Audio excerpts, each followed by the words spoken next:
The N64 is known for its groundbreaking games that changed the landscape of gaming forever. Games like Mario 64, GoldenEye, Mario Kart, and so many more were some of the best of all time. But not all games on the system were smash hits. There were a ton of bad games on the N64. I'm your host as always, KMaxTime, and today we're going to take a look at the 10 worst N64 games. Now it's important to keep in mind that this is just my own personal opinion. I own nearly every single game ever made for the N64 and I've played countless hours of most of them. So this list is just based off of my own personal experiences, and if you guys disagree with the game or think a different one should be on the list, that's completely fine. Just leave a comment down below and we can discuss it there. We'll have a good conversation going on about what your guys' least favorite games are. But let's go ahead and jump right into this video with number 10, Carmageddon. This game is basically just a sad knockoff of the popular PlayStation game Twisted Metal. It was originally released for PC in 1997, but was later ported to the N64 in 1999.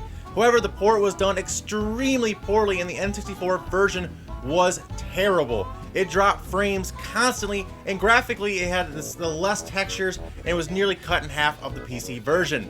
The game received about a 2.8 out of 10 from IGN and is one of the most forgettable games in the N64 library. Next at number 9 is South Park Rally. Released in 2000, this game tried to cash in on the popular kart racing genre that the N64's Mario Kart had made insanely popular at the time. But this attempt to make adult humor into a kart racer fell well short of expectations. The controls are very loose, making it hard and frustrating to win races. Also, the dialogue from the characters was cute at first, but it repeats over and over and over, and it gets old super fast. The graphics aren't horrible for the day's standard, but they didn't stand out very much either. If you're looking for a kart racer, just stick to Diddy Kong or Mario Kart. Number 8 goes to 1999's Rugrats Scavenger Hunt. This game is basically a Mario Party clone, but fails to have the same rage-inducing multiplayer fun. This was a sad attempt to cash in on a popular kids show, and you can tell that the game was rushed and the minigames are half-baked at best. Not to mention that the core mechanics are too slow and complicated for its target audience like little kids, but the subject of the game turned off many older gamers who could actually understand how to play the game. It was in that weird spot where no one really kind of enjoyed it. It was just weird. This game is one that should be only played if you're looking to put yourself to sleep. Next at number 7, we actually have two games that are basically the same. Elmos Number Journey and Elmos Letter Adventure. These games are educational games that aim to teach young kids how to spell and do simple math, and while they do that somewhat well, these games do not stand the test of time like many other N64 classics. I mean, there is absolutely no reason to play these games today. They're just awful, and they don't really look good, they don't sound good, none of it. These games are just games to put on a shelf and let gather dust to complete your collection. Number 6 goes to 1998's Deadly Arts, which is also known as Wasp in other regions.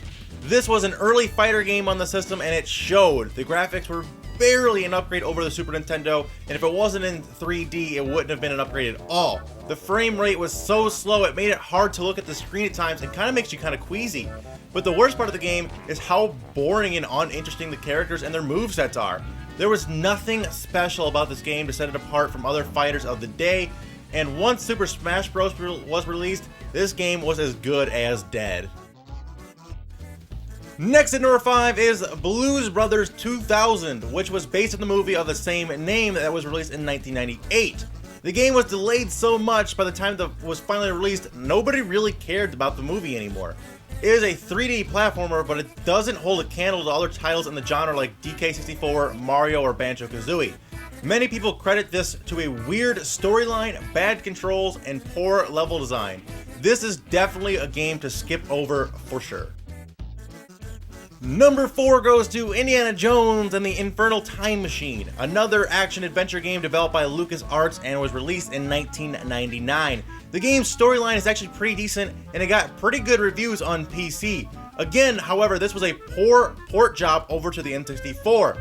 It was riddled with game-breaking bugs that forced gamers to restart or backtrack for hours. The control scheme was rather confusing and it made it hard to navigate the console version. This game could have been above average if it had been done right, but the lack of attention to detail is why this game makes our list at number 4.